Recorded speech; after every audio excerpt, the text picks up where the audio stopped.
Ladies and gentlemen, your host, Connor Old. Thank you. I'm Connor Old, and welcome to the 9th annual Connors, the award show that I do every single year, the only time on this channel where I get to talk about my personal favorite movies, my personal favorite performances. It is my own award show where I'm going to be giving out the Connors in a bunch of different categories. If you guys are new to the Connors, welcome. We've been doing this every single year we've had this YouTube channel. Of course, we're going to go back to regular scheduled programming with old Oscar countdown and predicting the Oscars these next few weeks, but always like to do this episode just to talk about my favorite performances and my favorite movies of the year. So there's not going to be a monologue, it's just an excuse really to talk about some of my favorite stuff of the year. Going to be like the Oscars, where we're going to have the major categories: Best Picture, Best Director, the acting categories, but then also different categories that the Oscars don't have. Things like Best Trailer or Best Moment in a film. A lot of fun stuff that we like to do every single year. So these aren't predictions, these are just my personal favorite stuff of the year, and I hope you check out some of these great performances and these great movies. If you haven't, you'll see that my tastes don't always align with the Oscars, which is what I think will make it a fun time. But without further ado, let's start off with some big categories, starting off with Best Supporting Actor. The nominees are Karen Karagulian, Honora; Jeremy Strong, The Apprentice; Javier Bardem, Dune Part 2; Clarence Macklin, Sing Sing; and Corey Michael Smith for Saturday Night. And the winner goes to Karen Karagulian, Honora. So how we do these types of categories is I'll talk about my winner last, but talk about some of the nominees briefly, but speak on why I ultimately chose the performance that I did. So we have here Jeremy Strong, The Apprentice, probably a close number 2. I really was moved by him. He was my favorite part of the movie, and I thought it was a really incredible, transformative, seductive, alluring kind of a role.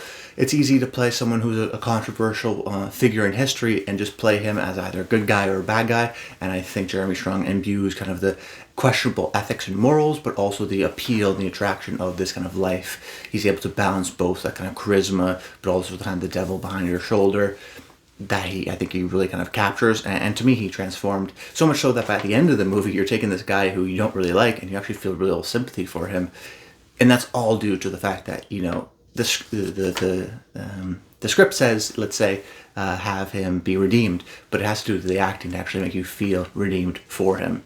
Javier Bardem for Dune Part 2, an incredible ensemble. I could have gone with Austin Butler or even a Josh Brolin, but want to go with Javier because this is his movie, whereas the first one, it's a little bit, he's not really in it as much, and I just love his kind of comedic relief without being kind of winking and nodding. Dune is still a very kind of epic, sentimental type of a story with large themes on its minds and big ambition, and you can still have some fun jokes that aren't kind of winking and nodding at the audience. I think he's able to strike that balance really well in this movie, essentially saying that everything Paul does makes him further to be Lisa Nalgaib. Totally different than something like his No Country for Old Men performance, and I think we've forgotten how talented and how wide of a range Javier can have. Then I have Clarence Macklin for Sing Sing, the standout performance of the year for me. Really loved the movie and really loved him. Unfortunate to see him not get nominated at the Oscars, but you know, this is still a performance that sometimes the Oscars would like to reward, you know, a breakout star who's never seen before, an older actor. And I think you could easily say that this is just him playing himself, so therefore it's easy to do. But I think the fact that he had to kind of go back into that mind space, the fact that this is still a demanding acting challenge, where he has to be so kind of reserved at the beginning and then more open as the movie goes along. He does evolve as a character, and that's in large part due to Macklin's kind of changing performance. And sometimes with movies, you have questions about, oh, I don't understand the arc. I don't understand why this person started off like this and ended off like this. And in part, that has to do with sometimes just the length of the movie. Sometimes it has to do with the character type. But oftentimes it has to do with the performance. And Macklin was one of those key performances where if it doesn't work, if you don't believe that he's this hardened guy that kind of becomes reformed with the program, then you wouldn't really believe in the movie. So he's so central to the success of the movie, it's hard to think of him and not think of the movie. Borderline supporting actor, he is kind of one of the ensemble, but didn't think he was the main lead, so figured I'd put him here. And then Corey Michael Smith for Saturday Night. This is a bit of an under-the-radar pick. Definitely my favorite performance from Saturday Night. I thought he was a perfect Chevy Chase, just smooth and confident and tall and so quick-witted. He had that kind of a sly sharpness to him that also made him seem like he's better than everyone else. I really liked him in May, December, and hope he has a really terrific career because everything I've seen him in, he's been terrific in. But the winner ultimately did go to Karen Karagulian. This was a last-minute kind of a pick just because I rewatched Honora after having saw it at TIFF the first time. And once again, I was just blown away by his performance. He's my favorite of that kind of great ensemble, playing the character of Toros. He kind of has to constantly juggle things of being really mad, but then not wanting to be too mad to, mess up the boat, but also trying to be sympathetic, then also trying to manage things. He is just kind of like this classic mafia, we'll call it middle manager of a sorts, or rich guy middle manager. And he is just so expertly, perfectly cast and has the great line readings and great dialogue, and I just ended up laughing at pretty much everything he said and his facial expressions and the way he's trying to manage being kind in one part and being reasonable and then going back up to crazy. And then, really one of my favorite scenes of the year is that kind of a break-in scene, we'll call it, or even just the kind of mini scene within that when he's at the baptism and he has to leave. He's just such a great, almost kind of classical movie star. Like, you could see him working in the silent movies. You could see him working in the 70s. Of course, he works well today. So I really wanted to give a shout out to him. Now the nominees for Best Supporting Actress. The nominees are Adria Arjona, Hitman; Maya Hawke, Inside Out 2; Ingenue Ellis-Taylor, Nickel Boys; Catherine O'Hara, Beetlejuice; and Zoe Saldana, Emilia Perez. And the winner goes to Maya Hawke, Inside Out 2. So Adria Arjona for Hitman. Seen her in a couple other things, but I think this was really her big breakout performance. I thought she was incredibly kind of funny in the movie. You don't know exactly where she is. You don't know exactly how in on it she is. There is a kind of a femme fatale aspect to the story. And that's a part that can be really tricky to play. The fact that you have to be kind of attractive and smart, but then also maybe not let on as much as you want to, because as an actor you want to kind of showcase your emotions. So the fact that you have to kind of conceal some of your intent in certain scenes, I thought was a notable kind of a performance style to create, and she did a great job at that. And just, she has a great chemistry with Glenn Powell, and she really kind of excelled in some of those kind of romantic scenes as well. Really just a strong breakout for me. And when I rewatched Hitman, I noticed just how little she was actually in it. You think of it, okay, it's Adria Arjona and Glenn Powell, but there's long stretches where it's just Glenn Powell, particularly at the beginning of the movie. So I felt like she was a good kind of supporting actress where she really hits in the middle of the movie and then stays and kind of becomes more a part of the story. Ingenue Ellis-Taylor, Nickel Boys. I really liked Nickel Boys. Maybe didn't love Nickel Boys on the sense that some people thought, was the best movie of the year. But the stuff that did work for me was Ingenue Ellis-Taylor's performance. I felt the most for her playing this grandmotherly figure. Of course, the camera style really lends, I think, to the kind of emotional connection you have with her character because you're looking directly at her.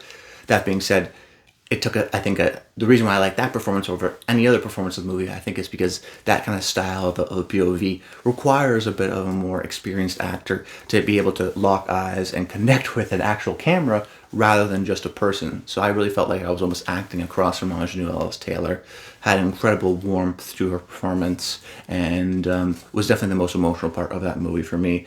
So I had to give her a shout out. Catherine O'Hara, Beetlejuice. I like Beetlejuice.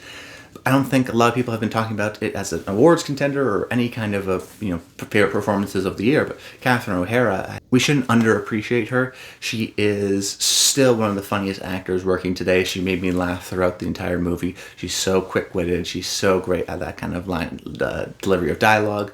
And I thought out of all the kind of legacy characters, she slipped right back into her persona and was even funnier than that.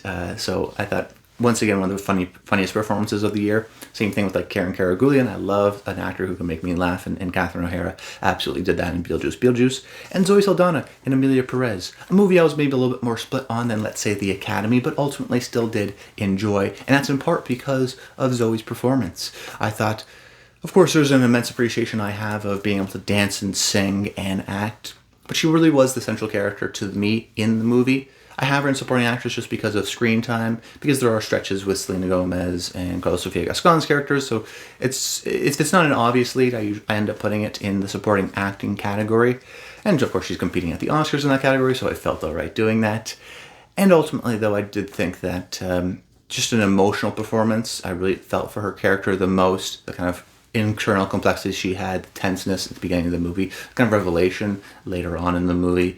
And I thought she was the best singer of the bunch, and I liked the rapping song, and I thought she was just a really commanding performance. I've always liked her. I love the Avatar movies. I love Guardians of the Galaxy. So I'm glad she's finally getting her recognition, because she's always been a great actress. But in part, what she's so great in those movies and what she taps into as well as this, it's just an incredible kind of big set of eyes that makes you want to kind of feel emotionally connected to her. She's just an empathy machine in that regard, and everything she's feeling is on her face. There is no kind of a barrier, and I thought she did an amazing job here in Amelia Perez. But my winner actually was Maya Hawke in Inside Out 2, because I like to reward voice performances as much as I do, real performances in terms of face and on film. Because voice performances, I think, often get overlooked. And I wanted to reward one here like we have in the past, but maybe it had been a couple of years since we had done that. And Maya Hawke, she, I think, has the benefit of that kind of anxiety character that she plays in Inside Out 2. The design of it is so perfect, is so great.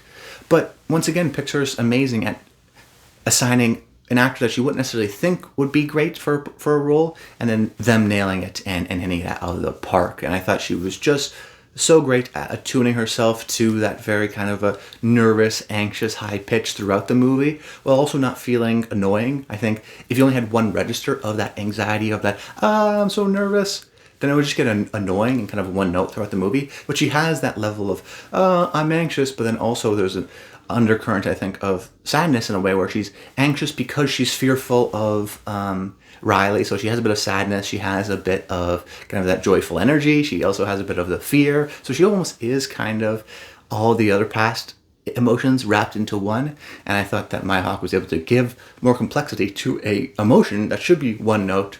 I thought that was very well done, and really became, in my mind, an iconic character. And we don't see that too often. Okay, now my next category is the best design category. So it's a combination of production design, costume design, visual effects, all the kind of design categories into one. How do you create kind of the world of your movie? And my nominees are Dune Part 2, Civil War, Longlegs, Roadhouse, and Rebel Ridge. And my winner goes to Dune Part 2. So Civil War here, I thought, actually had incredible design. This kind of future, recent future kind of a situation where the United States breaks out into civil war. There was so much small details. Of course, you have incredible sound design when I saw it in a movie theater with the gunshots. I thought was really well done for the budget of the movie. And then you have just the certain camps that they go along the way, whether it be the Christmas Village or it be kind of the community center in that football stadium. Just sort of smart, clever ideas of, okay, if the world's in civil war, where would we kind of congregate? Even small things, like I remember they're driving through Pittsburgh and they're driving through kind of a desolate part of the highway because no one's there, because it's all kind of in a quote-unquote war zone at this point. And you'll see, like, in graffiti, Go Steelers. Little things like that just add to the design and believability of what would happen. And I thought that really helped me engage more with the story, was because the world felt so kind of natural and realized. Longlegs, for a similar reason here too, where it's just a movie so focused on dread, I felt like, that the kind of old school small town vibe of it being cold and being muted colors, and then all the kind of code breaking symbology that they use in the movie, and even just small stuff to, like, there's a picture of the president, Bill Clinton, right behind an actor's face on the wall, or those kind of wood panelings. It really felt reminiscent of an era and a time period that felt true. Then I had Roadhouse, which is a movie I enjoyed, and I thought it had great design. When you think about that movie, I immediately think of, like, an incredible location in the Florida Keys, and that bar and how it was designed felt like a real bar, kind of half open with the band, but then it being kind of indoors, and you get to know that area, and then just the kind of even the bookstore, the kind of culture around and the vibe of what the Keys feel like, I thought was a great shooting location, but was very authentic to kind of what that place is like. Then I also went with Rebel Ridge, another maybe not obvious one here, but a similar reason to even something like Longlegs, where I feel like I've been in that town before, that small town with the courthouse and that one strip, and there's the police station all by its own, and even some of the woods. There's incredible, just because it's a great action movie, there's incredible geography where you know where everything is at all times, and one of those things where there's a point where you could say, okay, let's just get a generic police station, and it looks like a generic police station. This looks like a generic police station in the right way, in that it's a police station that maybe I've driven by before. Everything's kind of boring, everything's realistic and true, but there's an incredible amount, I think, of specificity of just the strip of town that they had, of the kind of singular, off-standing police station, of even just some of the roads and the trees and the bridges and the warehouses, all these kind of smart location decisions that I think added to the kind of, this guy's kind of in a town that he doesn't want to be feeling of Rebel Ridge. But my winner was Dune Part 2, because how could it not be,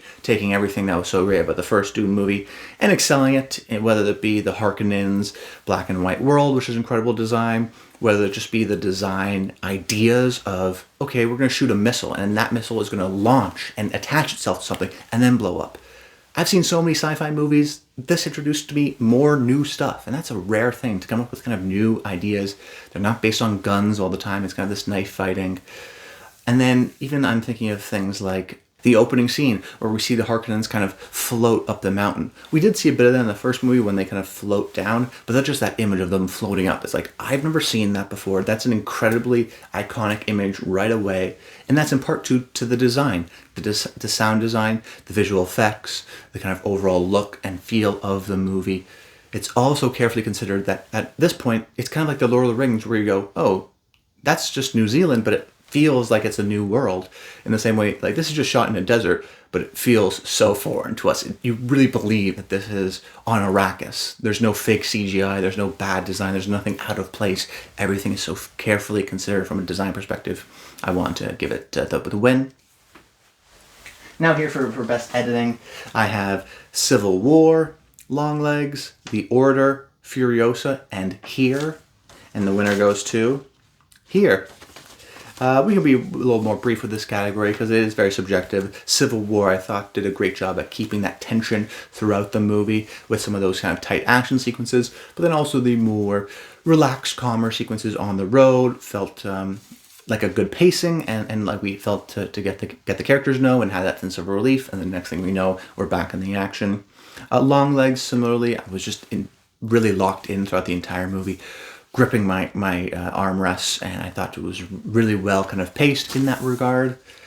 The Order is another movie that in particular has great like sound editing or sound design. I almost included in the design category, where you have sounds that start to occur in the next scene while we're still seeing the images of the first scene, kind of like a J cut or an L cut in that kind of editing terms.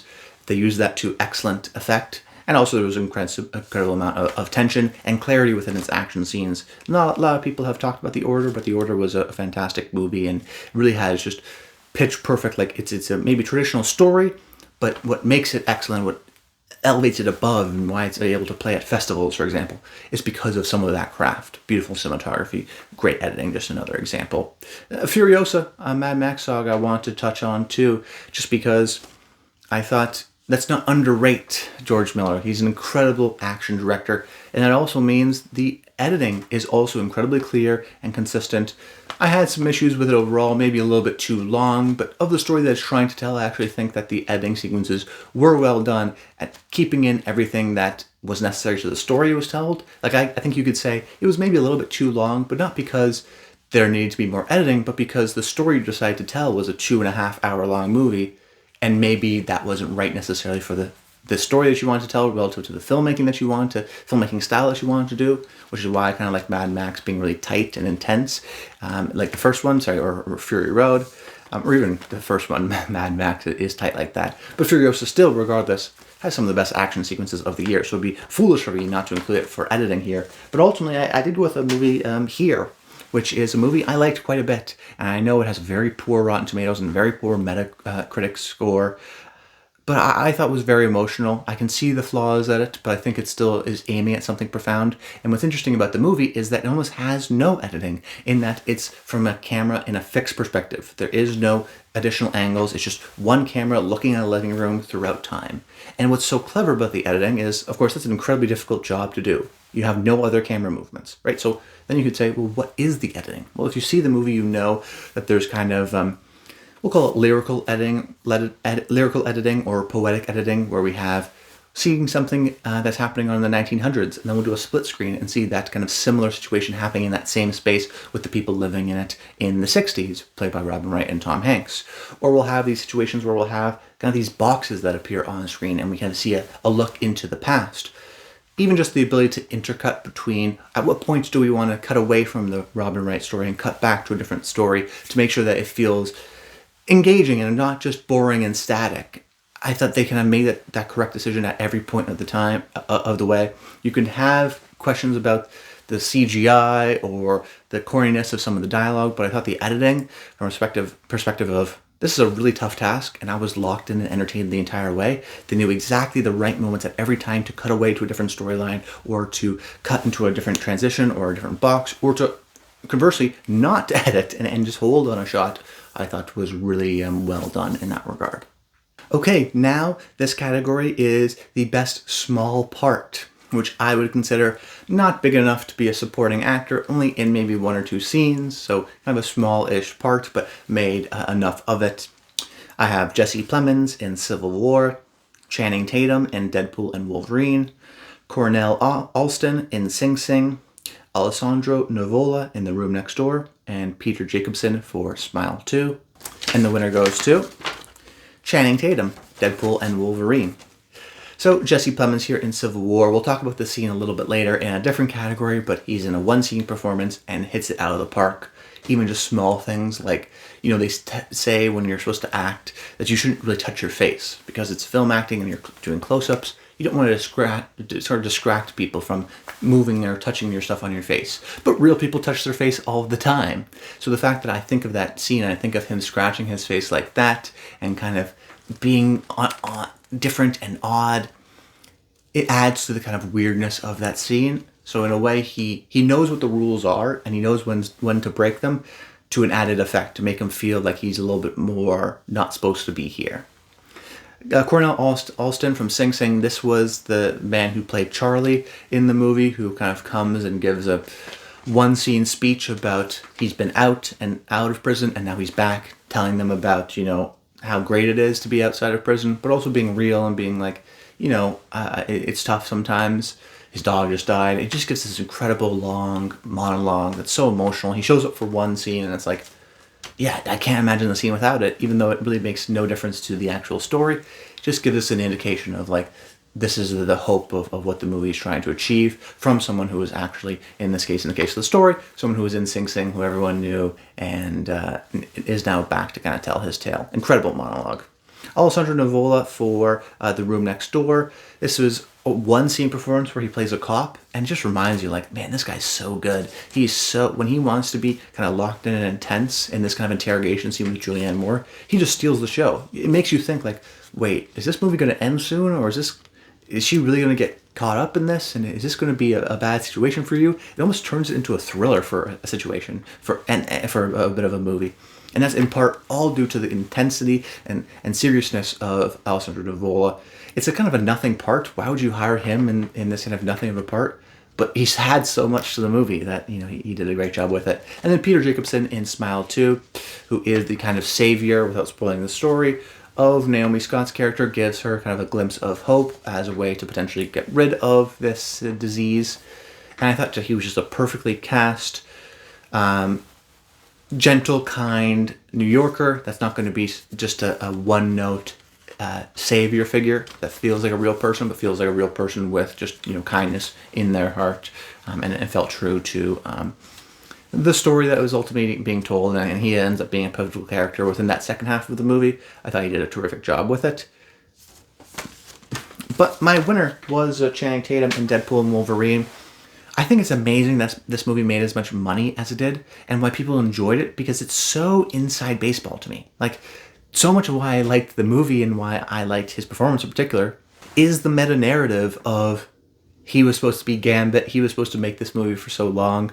That's why he's talking in a funny accent because of the Gambit character and unrealized kind of a weird zone that we're in with Deadpool. Like all this stuff. And you go, like, how do people laugh at this? Why was this such a big deal? I feel like you have to be so insular to know that there was supposed to be a Gambit movie, but maybe that's the genius of the performance, that I can really enjoy it as, someone who knows the history of them trying to make a Gambit movie for so long, and how much it means to Channing Tatum as a character. And then someone else can know nothing about that and just say, oh, Channing Tatum is kind of a dumb and thinks he's cool throwing cards and has a funny accent that comes in and out.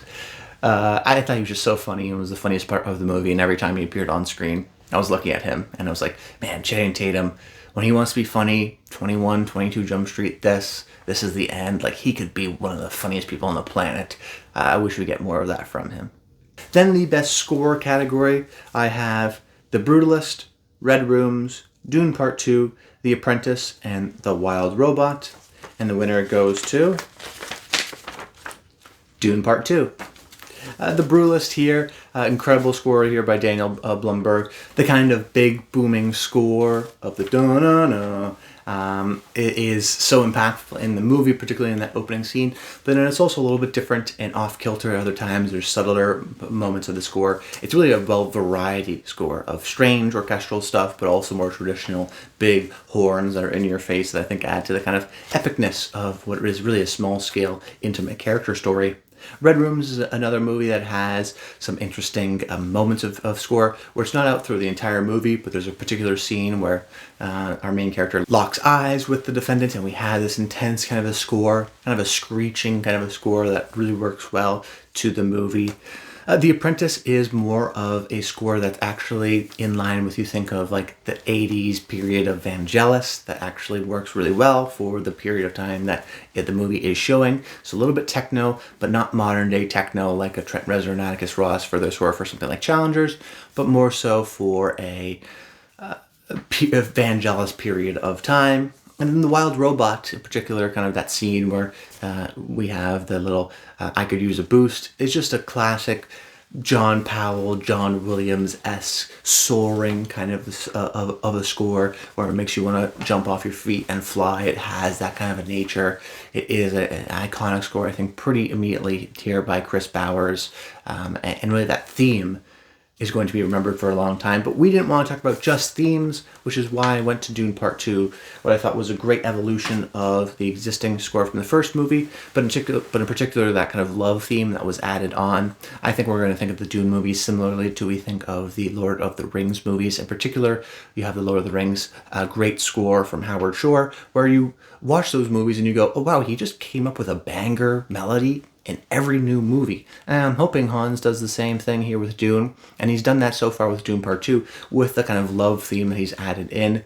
Of course, you have the kind of traditional Dune, we'll call it chorus, and their kind of odd singing. This time, though, I'm just thinking of the scene between the two of them, Timothée Chalamet and Zendaya, at the top of the kind of sand dune there, and them kissing and the score kind of sweeping up, and you have that love theme of these beautiful flutes.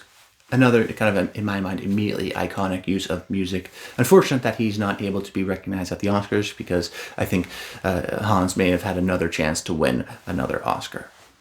Best Cinematography, I have Andres Orochi for Longlegs, Rob Hardy for Civil War, Christopher Batty, Transformers 1, Greg Fraser, Dune Part 2, and Jaron Blaschke for Nosferatu. And the winner goes to Rob Hardy, Civil War. So here, Andres Orochi for Longlegs. In part, kind of connected to the design category, I thought everything was very almost Wes Anderson-like in that it was symmetrical and direct and emotionalist. There was kind of an omniscient kind of a point of view of a camera where they know what's going to happen before the characters do. Still, wides, symmetrical, very balanced, and that added to the kind of clinical nature of the story that it was trying to tell, this detective, very logical, clinical way, and then you have the kind of devil peeking in. Christopher Batty for Transformers 1. This is an animated movie, so where's the cinematography, you may say. But I would say this is the director, Josh Cooley, who also directed Toy Story 4. And if you remember that movie, it has some unique camera movements. Essentially, their philosophy was to create camera movements that are created in real life and add them to animation, because when you think of animation, there technically is no camera. You can draw whatever you want, or you can CG animate anything you want, but they purposely add in kind of issues or problems, or make it or issues of cameras, let's say, that are created by the human eye, add them into animated movies to make them feel more realistic. There's a great video essay on talking about the real cameras of Toy Story 4 and the use of split diopters in that movie. Well, Josh has done the same thing here and brought it to Transformers 1, where we have moments of, snap zooms or handheld movings of camera, where there's a little bit of shake, right? Or there's a little bit of kind of distortion as we're zooming in and punching into a character's face. So it feels like some of the actual Michael Bay Transformers movies and great action movie filmmaking that makes this feel more dynamic. Sometimes animated movies can feel a little bit flat when they don't have interesting camera work because they don't think they need to have it, because there is no camera work. We can fly and move this thing around all we want. But by kind of having a bit of rules of how would we actually shoot this in real life, I thought added to the kind of believability of what is an animated story of a bunch of robots, and I really felt for their characters. And in part that has to do with its kind of decision to be more of a realistic camera work in an animated movie. Greg Fraser almost won here for Dune Part 2. Just elevating once again, I've said this a few times, from the first Dune movie, but I think of the beautiful kind of silhouettes of the Harkonnen planet. I think of the beautiful sunset scenes within the desert, or the scene of people's face being right in front of the sun and being backlit that way, or just the kind of wide silhouette of the final fight sequence. He's so great at kind of lighting scenes, and once again, I think the lighting in particular for this movie was phenomenal. And Jared Blaschke for Nosferatu is my other nominee. If you've seen the movie, incredible design as well, but I think of some beautiful silhouettes in the kind of empty horse carriage scene, or I think the final shot of the movie.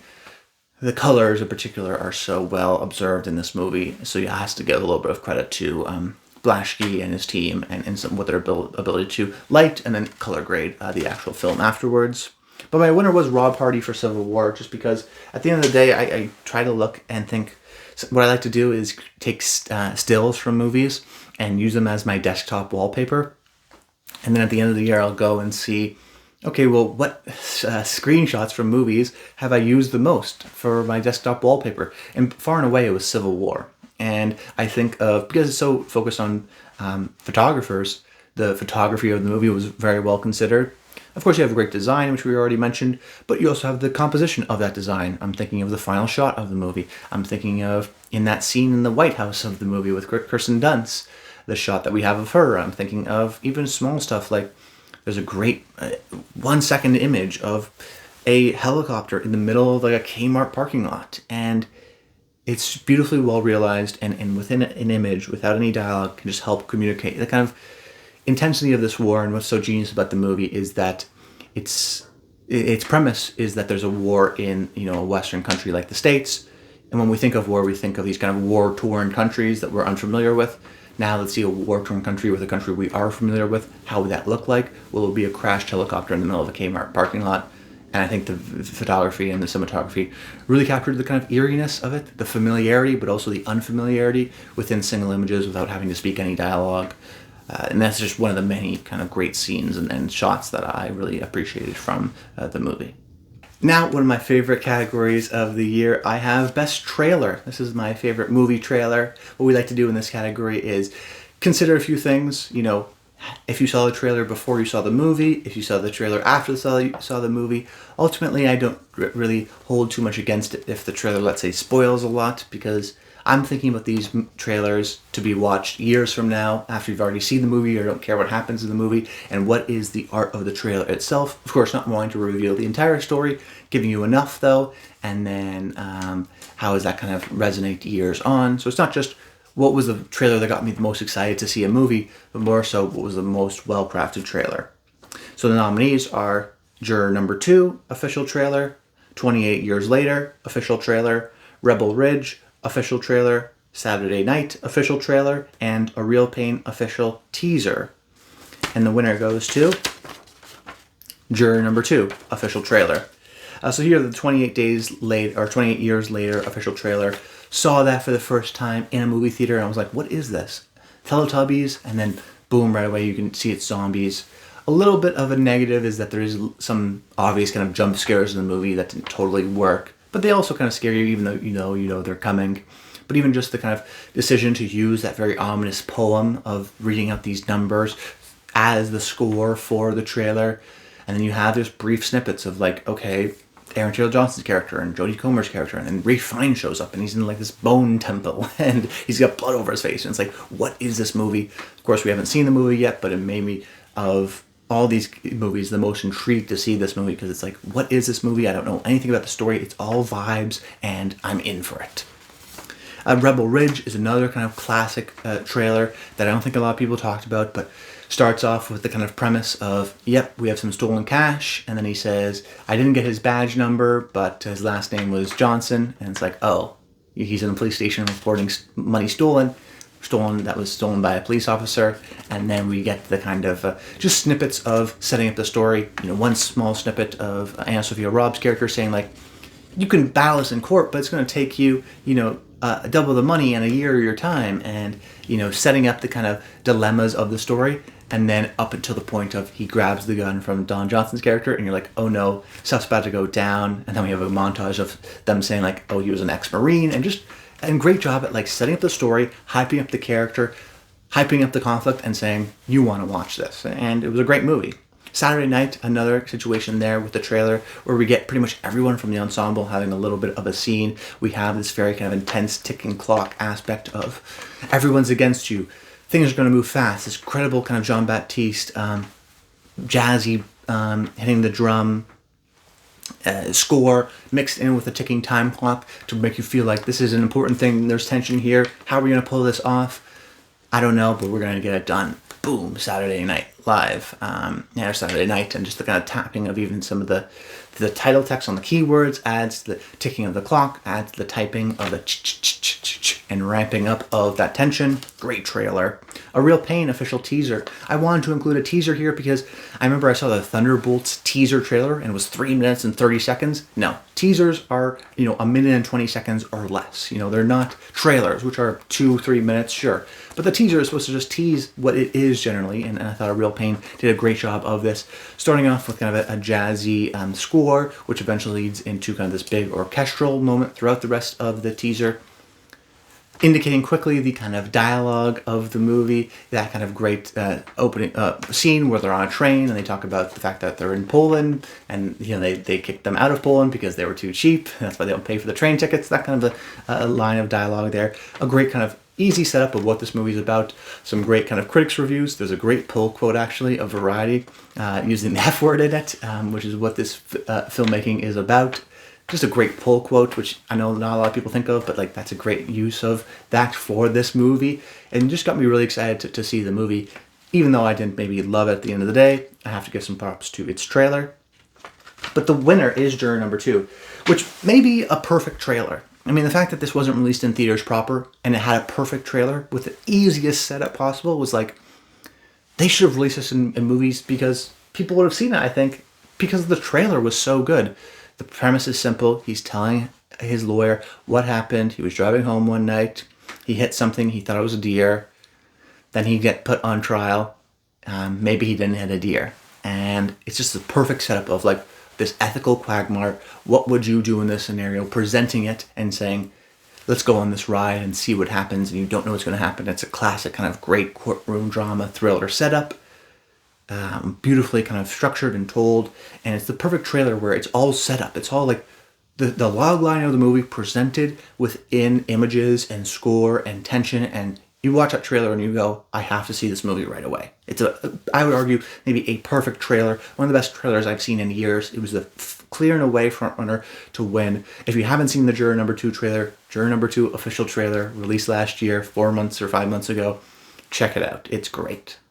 Then the best ensemble category, so an ensemble of actors. I have Sing Sing, Honora, Civil War, Night Bitch and Saturday Night. And the winner goes to Sing Sing. So starting off with Honora here, whether it be Mikey Madison or your Borisov or Karen Kerguelen, which you already mentioned, you know, this is the entire kind of collection of people within the movie. Mark Edelstein, we mentioned. They're so kind of wonderfully well realized and full of characters. You know, sometimes in life when you meet someone and they go, oh, they're such a character. That's what these people feel like. Very clearly defined, you know exactly who they are, and just a fun, great ensemble that you want to hang out with. Civil War, I thought, was underrated in its ensemble. I didn't want to pick any one performance from the movie, but they all mesh really well. It's an oddball of actors, but I thought that worked really well. Kaylee Spaney, Wagner Moura, Kirsten Dunst, Stephen Kinley Henderson, and then, you know, even someone like a Nick Offerman or a Jesse Plemons, the supporting actors that we see along the way.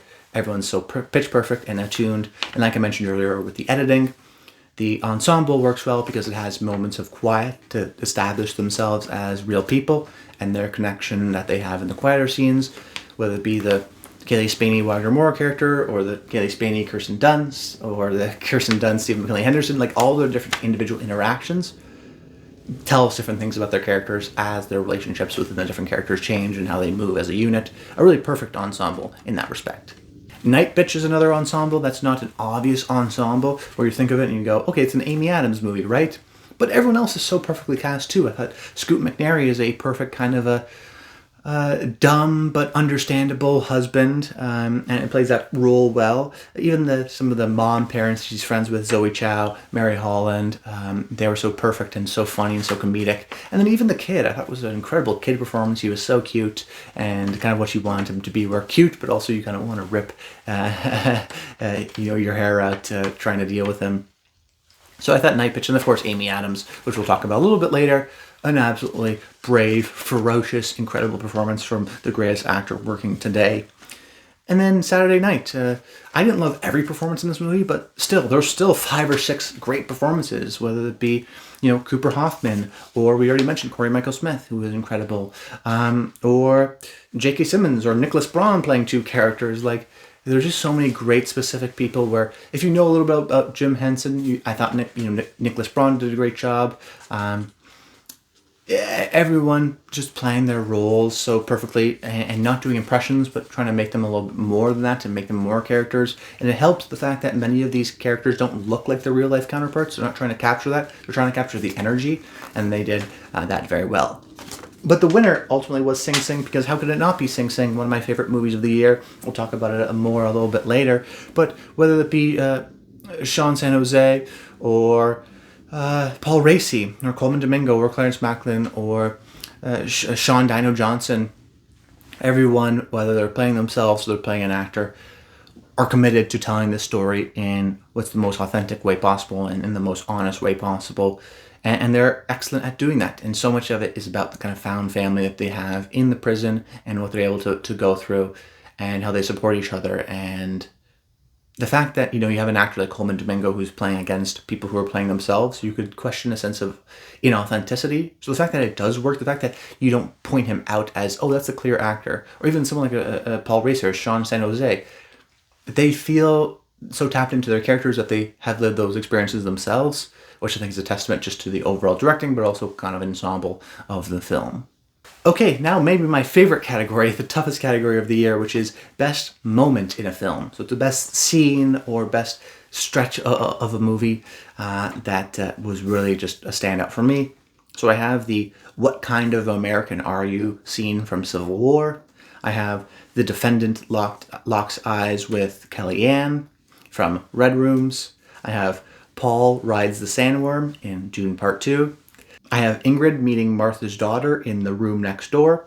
And I have the scene where they meet their dad in His Three Daughters. So no spoilers in this sense. They're some of the best scenes of the movie. So if you've seen the movies, you know what I'm talking about. But I won't spoil anything if you haven't seen any of these movies, but just talk about them more generally.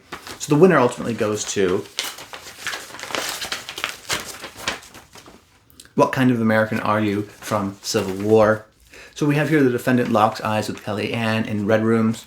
You've seen the movie, you see her kind of come into the courtroom dressed a certain way, which catches the attention of the defendant. It is an incredible turning point in the story, and as they lock eyes, you immediately get this incredible score, and you feel this jolt of energy, of like, wow, filmmaking kind of energy. That was just the standout scene for me of it was a really fantastic movie. Paul rides the sandworm in Dune Part 2. The hype has been there since the first movie. We saw the sandworm. Then we hear about, and we see at the end of the first movie, someone riding the sandworm. And then you go, oh crap, in Dune Part 2, we're going to see someone maybe ride it. And then we have that scene where there's so much of it you could use as CGI, because this is not a real animal or anything like that. This doesn't exist in real life. So how do you achieve that? And Denis makes it very simple. He makes it, the feet of Paul standing up and then stumbling and then grabbing hold of things, or even just the close-ups of the hooks attaching itself to the skin, really tough skin of the sandworm.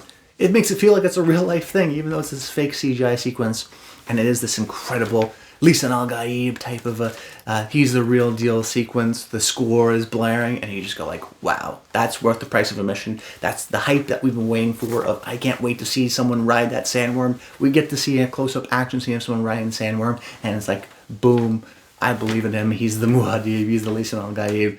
After the scene, you're jumping out of your seats just like that. The characters are so many iconic moments in Dune Part 2. That may be the most iconic for generations to come. But it didn't win. I have here also Ingrid meets Martha's daughter in the room next door, so I'm not going to spoil anything, but most of the movie is between Ingrid and Martha, played by Tilda Swinton, and Julianne Moore, Julianne Moore was Ingrid and Martha was Tilda Swinton, and they talk about the daughter and and Tilda Swinton's character's relationship to her daughter. So eventually they meet the daughter, and the decision to show her, I thought, was just of course, kind of a decision, and a perfect way to kind of make the story feel a little bit more comfortable and less sad. Then his three daughters meeting their dad. I really wanted to include this as a nominee here because it's the sole nominee for this movie. Not a lot of people saw His Three Daughters. It's on Netflix, a movie I really enjoyed. But sometimes, the reason why I watch so many movies every year is because when you watch so many movies, you realize that you get certain things out of movies that maybe you don't love. So like His Three Daughters, I didn't love it. I liked it. But it's not going to appear in my top 10 of the year. So why did I watch it? Because sometimes movies that aren't your favorite have some of your favorite scenes of the year.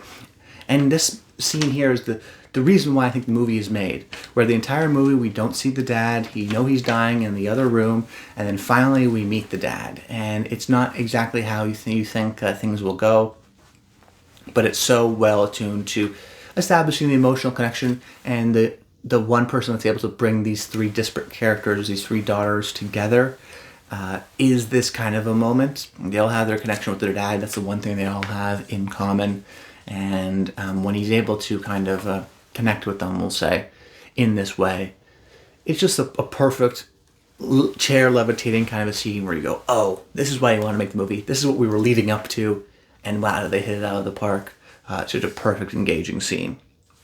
But the winner ultimately was the What Kind of American Are You scene in Civil War. Absolutely stunned by it. We mentioned just how eerie Jesse Plemons' character is. And what's amazing about the scene is that it is the kind of classic Hitchcock surprise versus suspense in one scene. So if you don't know Hitchcock, when explaining the difference between surprise and suspense, says suspense is when you put a bomb and show a bomb is underneath the table, and then you show a conversation of two people talking at that table. They don't know that there's a bomb underneath there, so us as an audience are, in suspense. Oh, they don't know what bomb's about to go off, and they're talking, and their words mean so much, but they don't know. And then a surprise would be, you don't see the bomb, you just see the two of them talking, and then at the end of the scene, there's an explosion. You go, oh, I guess there was a bomb, that's a surprise. So that's why you want to focus more so on suspense than surprise, because surprise is kind of tacky, and suspense is a little bit more engaging emotionally. But what's interesting about this movie, this scene in particular, is that it has both. So you start off the scene, and Jesse Plemons' character, within a whim, very quickly kills somebody. And that's a surprise. You don't see that coming. And it immediately puts you on edge. It immediately goes, oh, this guy's mentally unwell. This guy's unstable. Something's going to happen in the scene. And then you have the scene play forward. And even just the presence of him and how he's nonchalantly holding his gun, you think, oh, this guy has so much power over everyone because he has the gun. We see so many action movies where guns don't feel powerful or serious. And in this movie, this one scene does so much of that. It was the scariest movie scene of the year. So it has that bit of a surprise where you kill someone right away, and then the suspense of who's next going to die? Is someone going to die? How do they defuse this scenario? What's going to happen?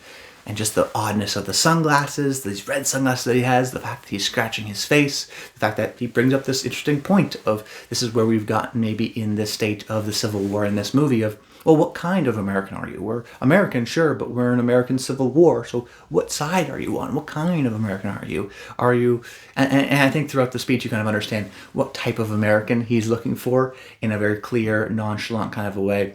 Really, really brilliant scene. Like I said, the scariest movie scene of the year, even in a non-horror movie. And I think just incredibly memorable.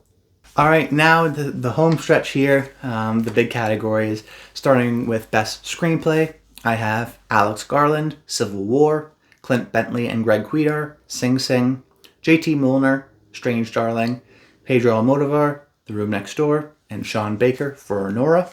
And the winner goes to Pedro Almodovar, The Room Next Door.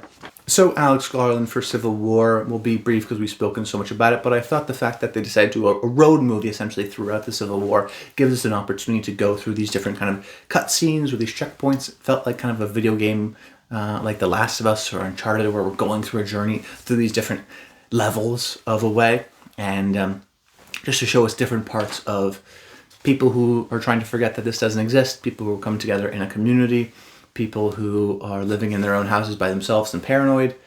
So kind of true and honest to, I think, where we are in modern day society.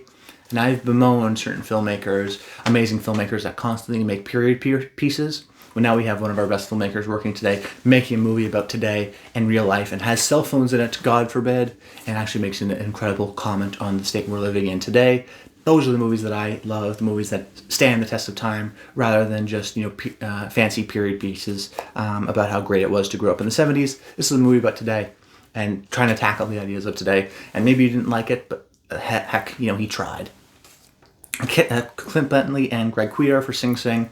This is another movie where it has just so many great moments that allow us to connect with the characters. Great kind of exercises. If you've ever done kind of any acting, you know that there's a lot of exercises and some of them are silly, but many of them you see in this movie can be profound and can be kind of you reflecting on your own life and a version of kind of acting as talk therapy, really.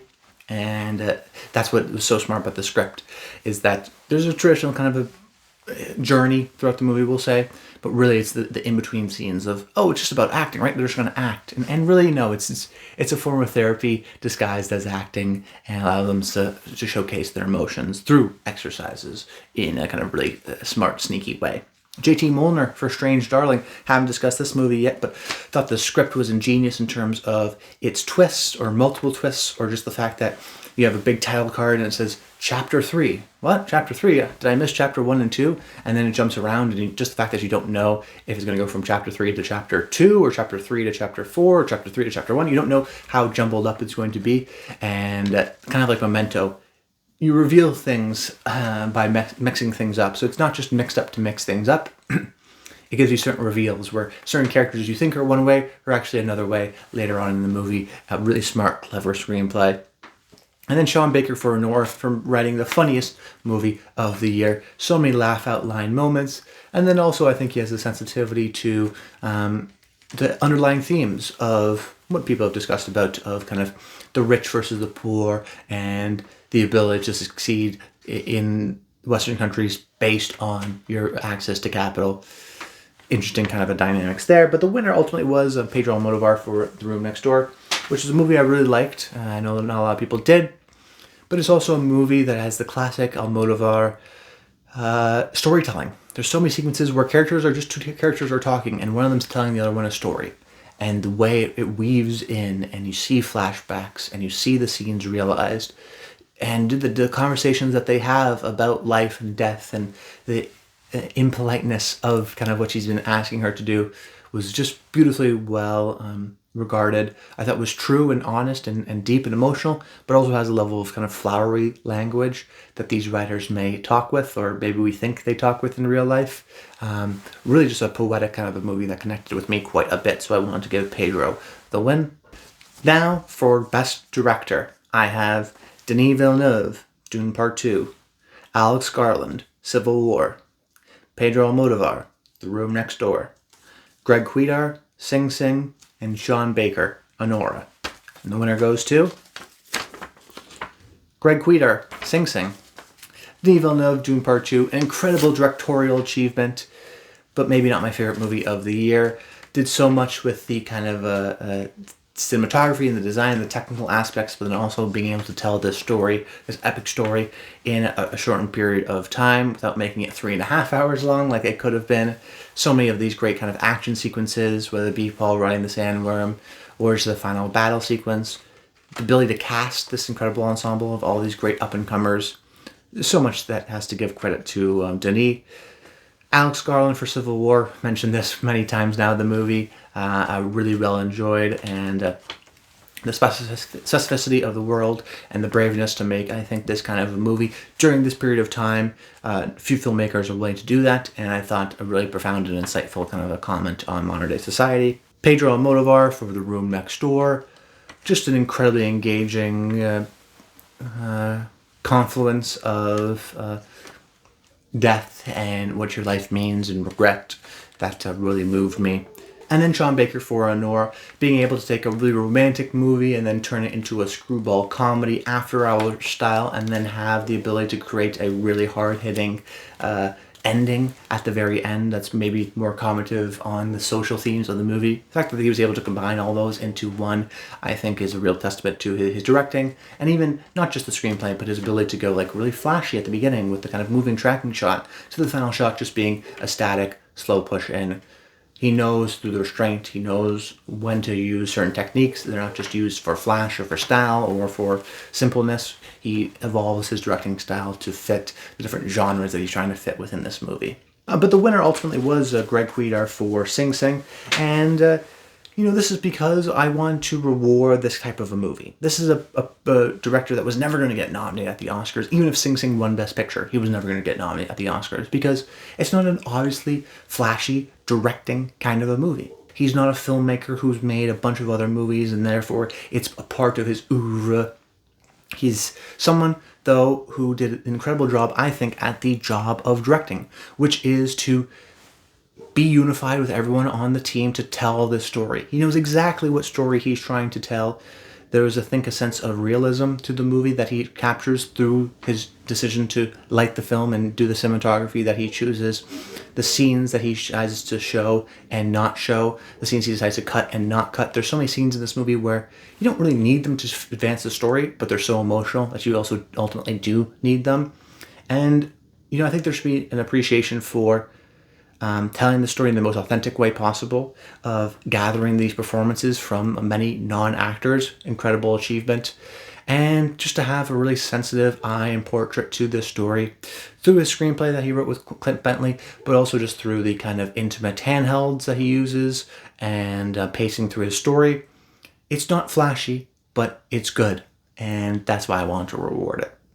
Okay, now starting off with some of the bigger categories, I have Best Lead Actress. The nominees are Tilda Swinton, The Room Next Door, Mikey Madison, Anora, Juliette Garpi, Red Rooms, Amy Adams, Night Bitch, Willa Fitzgerald, Strange Darling, and the winner goes to Juliette Garpi, Red Rooms. Tilda Swinton I have here for The Room Next Door. So kind of angelic and like a kind of singular figure. She seems like she is sick and has some of the pockmarks on her face, but is still able to bring so much life and joy to her character. And even though she's kind of a co-lead, or maybe you could even argue a supporting actress in this movie, to me she is the co-lead of the movie, and she's so great at, Pedro, his writing is great, but his writing is also is reliant on his storytellers and his actors to be able to convey emotions, but also convey stories well. I mean, so many of the great scenes of this movie are Tilda Swinton's character says a story. And the writing can be great, which helps the actors, but ultimately they have to be willing to have that kind of storytelling gene in them to keep you engaged and tell you what happens next. So much of this movie is just conversations. So how was I entertained? How was I engaged?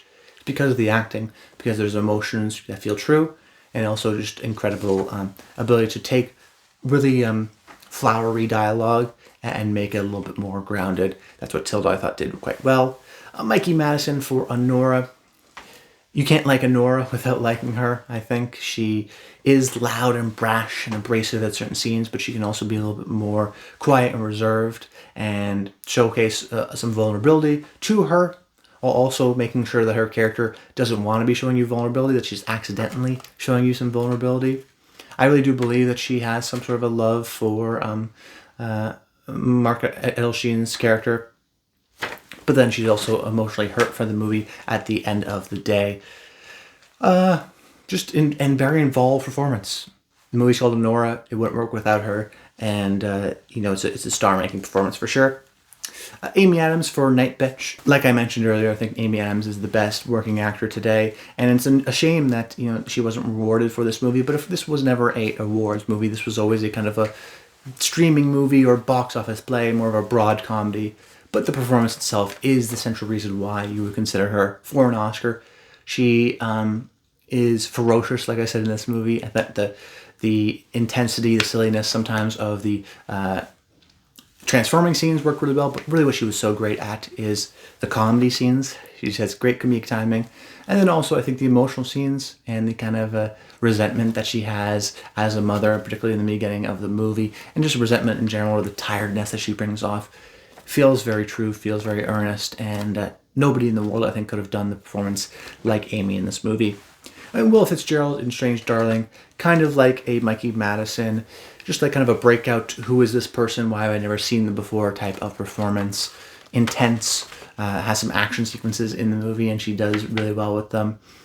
Really big and seductive and almost classical in the approach to acting style, but you couldn't take your eyes off of her. She was just a dynamite performance where you go, she's so alluring and seductive and innocent at times, and she's just like a classic femme fatale kind of performance. Like I mentioned earlier with something like an Arja Arjona, similar performance, but even more so because she's really the lead of the movie. But the winner ultimately did go to Juliette Garriapie for Red Rooms. If you haven't seen this movie, one of my favorites of the year, and she gives a dynamic performance where so much of the movie is you're trying to understand, why is this person obsessed with this killer? This killer where we see the facts pretty early on in the case, and you go, man, this guy seems like a really bad guy. Seems like they have a lot of evidence against him. He's a serial killer. Why is our main character, in a sense, or two main characters at the beginning of the movie, why are they so engaged with this person? We know one of them, their reasoning is very clear. She thinks he's innocent and has a kind of a fascination with him, and maybe was a little bit radicalized by online message boards and got a little bit too deep into the case. But then another person doesn't, our main character here, Juliette, doesn't reveal anything. And we're trying to understand, so much of the movie is trying to understand why she feels compelled, why is she there, why is she at this case, why does she feel connected to him, was she involved with somehow, and that's kind of the mystery of the movie. And then of course we reveal more and more why I think she's interested in him, or maybe we don't entirely, but that's kind of the interesting part of the movie. But her performance is totally even-keeled. The reason why we're engaged in the movie is because we don't know her motivations. We don't know her motivations because the actress doesn't lead on anything until she does. And even when she does, we're not entirely sure.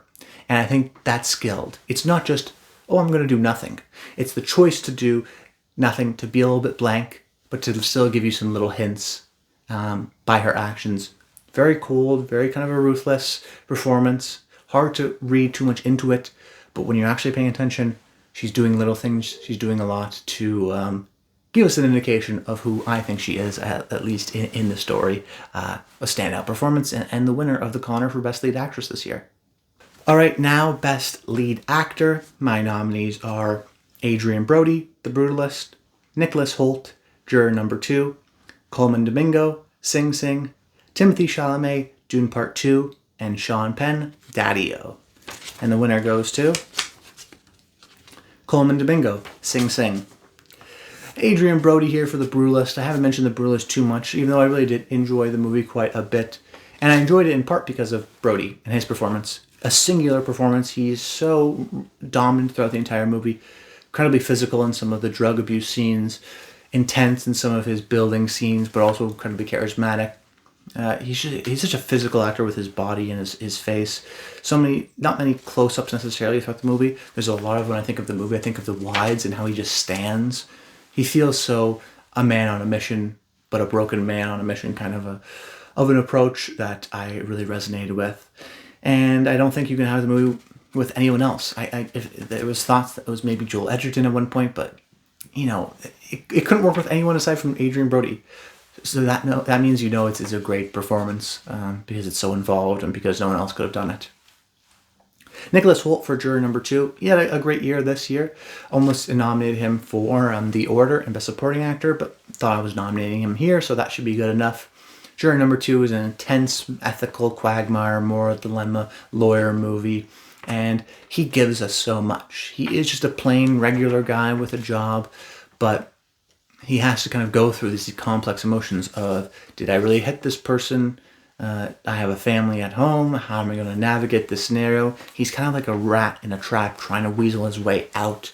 And by the end of the movie, certain facial expressions that he gives are the work of a master actor. I think it's his best performance he's ever done.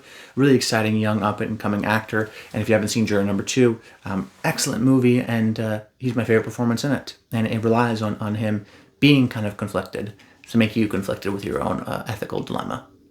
Then I went with Timothée Chalamet for Dune Part 2, a performance that no one's really going to talk about, was never in the Oscar contention, even though it's an iconic performance. He is Paul Atreides in many ways. He is one of the most exciting young actor in Hollywood today.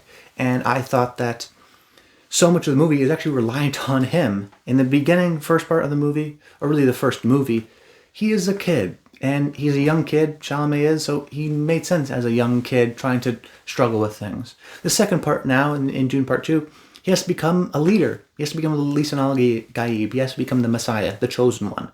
So how does he become a boyish leader to an actual intense man? And somehow he does that. Somehow Chalamet pulls that out of his performance, where you understand that he's conflicted, where he actually believes in the Fremen, but then after he has the transformation that he has in this movie, without spoiling anything if you haven't seen the movie, and he has that kind of a scene where he has to fight one of the leaders, but denies that and gives his kind of a speech and proves himself to be the Lisan al-Gaib. It's just this emotional moment where you go, wow, I didn't think Chalamet had that in him. Really impressive. More impressive in my mind, this performance, than even something like A Complete Unknown, but glad he got nominated for that. And then I went with Sean Penn for Daddy-O. Daddy-O is a movie I really enjoyed, saw a couple times, that not a lot of people talked about, not a lot of people saw. But what's so frustrating about Sean Penn and Daddy-O is that he reminds you that he's one of the best actors working today. Like, in my mind, seriously, I put him on the same level when he's on as a Christian Bale, as a Daniel Day-Lewis. He can be so good. And he's so good in this movie. As this cab driver, opposite Dakota Johnson, from a trip from JFK back to her apartment where they talk about life and relationships and past hardships. And he has this kind of a tough, gritty New Yorker, I've done this for 25 years kind of an attitude. Of course, he has an incredible kind of weathered face.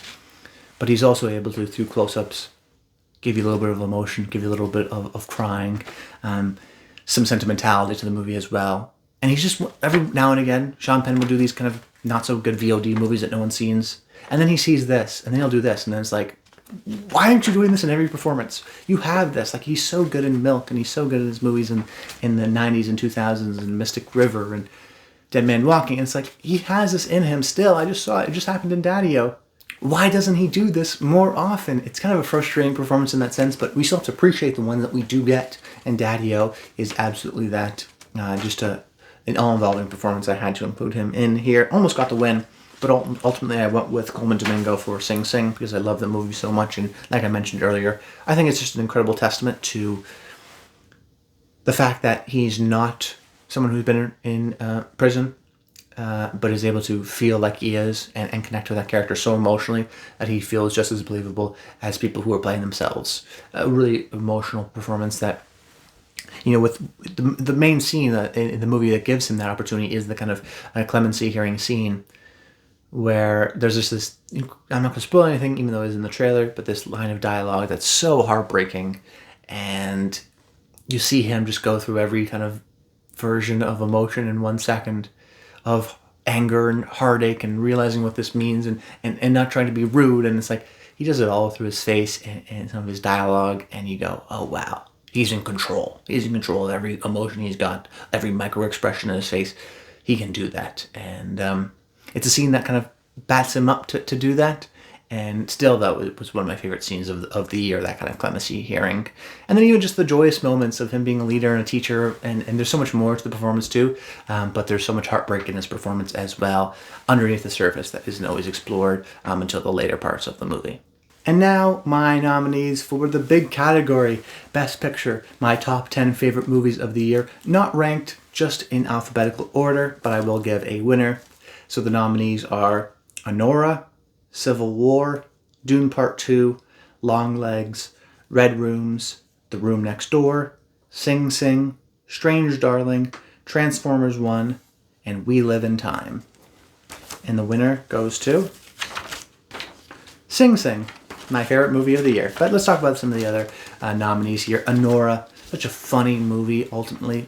Heartbreaking, yes, but still the funniest time I had at the theaters, with an incredible ensemble cast. Civil War, I thought a genuinely brave and interesting movie about ethics, about where we are in the divide in society today, in Western culture. And I thought just a really interesting sci-fi kind of a movie, modern day sci-fi, where it's like, this is what maybe would happen, and felt realistic and felt true, with great performances all around. Dune Part 2, an epic scale Part 2 to the Dune Part 1, which is another movie I absolutely loved, and I think I like this movie maybe even better. Like I said, I think it's the new Lord of the Rings. Incredible ensemble cast, brilliant action sequences, and strong emotion. Longlegs, probably the scariest movie of the year for me. I was gripping my armrest the entire time. I was so locked in. The weirdness and strangeness of the movie didn't off-put me. It's Silence of the Lambs, but maybe even scarier in a modern day era. Everything's carefully considered, logical, clean, procedural, until something bad happens and seeps in, and that adds to its sense of dread. Red Rooms, another maybe scariest movie of the year. Such a fascinating movie that I can't stop thinking about I mentioned earlier, but a man who's on trial, a serial killer, and the kind of two women who become obsessed with his case. Fascinating movie. You have to check it out just to see where the movie evolves. The Room Next Door, fascinating diatribe on life and relationships, and how much you can control within your life, and regret, and a beautiful story here by Pedro. Very poetic, very lyrical. Strange Darling, just a crazy movie with great performances that I didn't expect to happen. Maybe I haven't seen enough movies. Maybe this conceit has been done before, but I think I should just appreciate how unique they kind of separated 3-part chapter, Pulp Fiction-esque style, Memento-esque style of storytelling. That's really difficult to pull off. This movie pulled it off, and the twist that happened really got me. And if you haven't heard anything about the movie, just check it out, because it's a really fun time at the movies. And I think also secretly one of those movies that's not necessarily about something, but is about something. Kind of like Get Out. It's obviously about, racial relations in the States, but it can also just be watched as an entertaining thriller of this guy trying to get out of this house. Strange Darling, I think, is also a movie about something, but it's not only about that. It can also just be a fun, entertaining kind of a grindhouse, a beginning part, baby's first grindhouse kind of a movie. But then I think it's also about modern day male-female relationships. Transformers 1, I think one of I love the Transformers series. I think this was a great Transformers movie. I thought the incredible voice acting from everyone involved. I thought that it transformed, funny enough, from a fun adventure type of a movie into like a Shakespearean tragedy at the end of the movie. I think it really understands what makes these characters interesting, that they're not just toys that transform, that the animated series and the subsequent movies since are about kind of Shakespearean friends turned to enemies of, systems of power, of how to deal with revenge. Like, this movie is a kids movie, right? But it's got some serious ideas, and also has some incredible action and some really funny moments. It's kind of like everything you want out of a movie. It starts out funny, and you got Bumblebee saying some badassatron stuff, and then at the end of it, you go like, wow, this is like a Shakespearean tragedy. This is like a biblical story. Why am I so emotionally moved by these kind of large themes of revenge and power and friendship? It's like, wow, it's pretty moving in that regard. And then We Live in Time, which I haven't mentioned yet on this episode, but is a movie I absolutely loved. Saw it at the premiere at TIFF and just thought it was perfectly well calibrated and perfectly well directed. That's what I think about the movie. It's got this very interesting kind of in-between bouncing through time of a relationship. It's not just a traditional standard weepy where you know this person's going to die of cancer. It's well told. It's sensitive to this relationship. And it's also super funny. I mean, there's a great scene in the bathroom where there's a birth that's happening. And it's just an amazing comedic timing. Beautiful, beautiful, perfect chemistry between Florence Pugh and Andrew Garfield. Honest about relationships and that they're kind of sad and they're fun, but they're worthwhile. And I thought really the ending of the movie and the decision on that ice skating scene was just like, oh, wow. You're so in control of what story you want to tell. It's a perfect example of me, of like, it's not trying to be the brutalist and have this great ambition of being one of the greatest movies of all time. It's like, I'm going to make a really sweet, sentimental story, but I'm going to do it in the perfect way possible. And it's a perfect execution of what they're trying to go for, which I have to, celebrate. I went with We Live in Time. But the winner was Sing Sing. That was the big winner. And just for me, it was the most emotional movie of the year. Sometimes I can like a movie like Civil War, which I was emotionally moved by, but mostly I was intellectually moved by. I love the themes and ideas that was connected to it.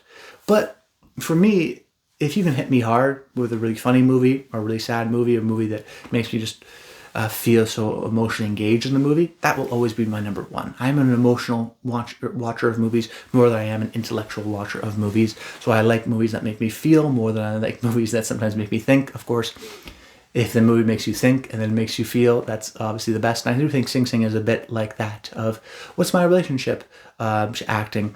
What would I do if I was in prison? What's my relationship to people in prison right now? How do I think of prisons? Do I want them to be kind of punishment-based or rehabilitatory-based? And kind of questioning my own assumptions on top of that, just by connecting and empathizing in an incredible way with these characters and with these men. I think it's an incredible story about men, about vulnerability, about the power of acting, the power of therapy through acting, and the power of community at the end of the day, and helping someone out of the kindness of your own heart. There is a real sense of hope in the movie, which isn't always, you would say, about a prison movie, but to me, it's in the likes of like a Shawshank Redemption or some of the great prison movies of all time. Sing Sing really is that good. If you haven't checked it out, I think everyone would really be emotionally moved by it and connect to it, because I was.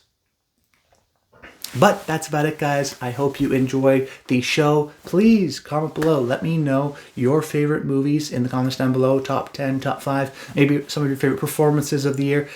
Maybe even if you have some favorite trailers or favorite moments in a film. I love to hear that in the comments down below. I know this is not a traditional kind of a movie, so subscribe to the channel. We're going to go back to old Oscar Countdown. The channel's not changing, but I like to do this every single year. The Connors, one of my favorite award shows and videos that I like to do. 9th annual. So if you want to check out the other Connors, you can check out my past favorite movies of past years. But that's about it. Until next time, stay tuned.